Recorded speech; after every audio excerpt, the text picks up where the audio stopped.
सबसे पहले मैं आजमगढ़ के अपने सभी सम्मानित नेताओं का, पार्टी के सभी सम्मानित जिम्मेदार पदाधिकारियों का, आरडी अबू आसिम साहब का और सभी साथियों का मैं हृदय से आभार व्यक्त करता हूं कि आप सभी ने आरडी राष्ट्रीय अध्यक्ष जी से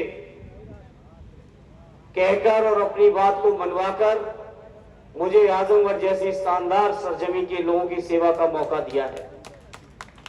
मैं आज इस मौके पर भरोसा दिलाना चाहता हूं अपने आजमगढ़ और मुबारकपुर के सठियाओं ब्लॉक के विशेषकर अपने कार्यकर्ता साथियों को कि जिस उम्मीद और विश्वास और भरोसे के साथ आपने मुझे बुलाया है, मैं अपनी पूरी क्षमता का उपयोग करके मेरी कोशिश होगी कि आजमगढ़ के लोगों की जो उम्मीदें हैं उसको मैं पूरा कर सकूं, ये मेरा प्रयास होगा। साथियों, आजमगढ़ से आदरणीय हमारे तमाम साथियों ने चर्चा की है, मंचासीन नेताओं ने चर्चा की, क्योंकि यह ऐतिहासिक सरजमी है हमारी समाजवादी सोच, समाजवादी धारा के लिए, समाजवादी विचारधारा के लिए। ये मेरा सौभाग्य है कि मुझे इस सरजमी में आने का मौका मिला, जहां स्वर्गीय राम बच्चन जी, स्वर्गीय चंजीत जी, स्वर्गीय राम नरेश जी ने इस क्षेत्र का गौरव बढ़ाया हो, जहां के लोगों ने हमारे नेता आदरणीय नेताजी को अपना सांसद चुना हो, आदरणीय अखिलेश यादव जी को सांसद चुन के उस परंपरा को आगे बढ़ाया हो, रमाकांत यादव जी जो हमारी पार्टी के वरिष्ठ नेता हैं आदरणीय, उनको कई बार सांसद बनाकर समाजवादी विचारधारा को जहां से आपने बढ़ाया, ऐसे शानदार क्षेत्र से अगर मुझे चुनाव लड़ने का मौका मिला तो ये मेरे लिए बहुत सौभाग्य की बात है। मैं इस मौके पर आप सभी का विश्वास दिलाना चाहता हूं, आप सभी को भरोसा दिलाना चाहता हूं कि आजमगढ़ का वो शानदार तेवर, मुझसे आज एक पत्रकार मित्र ने कहा कि आजमगढ़ को लोग बदनाम करते हैं। मैंने उन पत्रकार मित्रों से कहा कि जो लोग आजमगढ़ को बदनाम करते हैं उनको आजमगढ़ का गौरवशाली इतिहास का पता नहीं है। ऐसा शानदार, जहां से साहित्यकार, जहां से आजादी के आंदोलन के क्रांतिकारी, जहां आजादी के बाद देश के निर्माण के लिए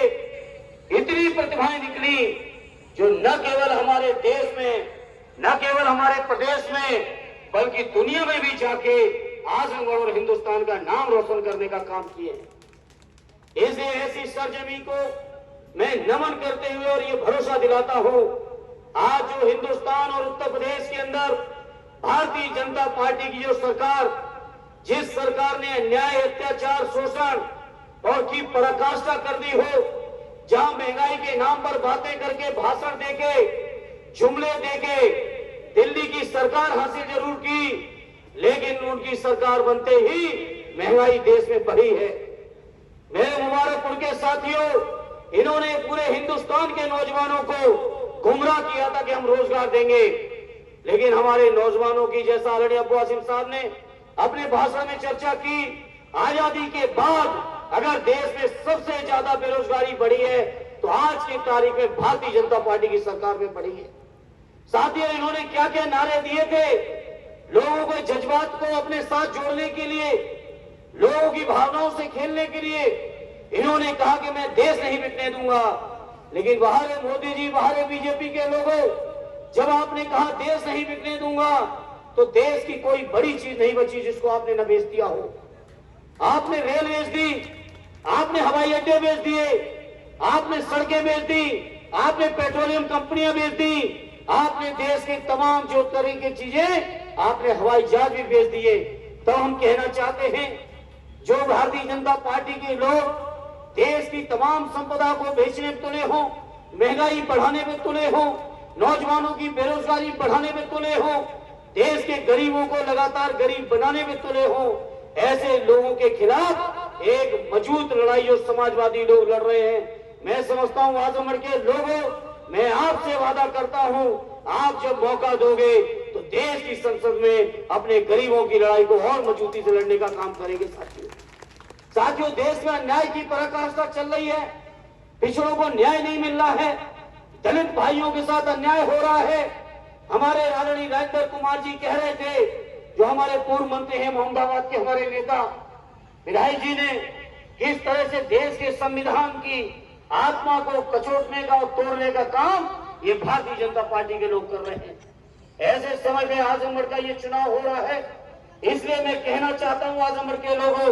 आज समाजवादी विचारधारा को, आज उत्तर प्रदेश और देश के गरीबों को, आज देश के दलितों को, देश के पिछड़ों को, हमारे अल्पसंख्यक भाइयों को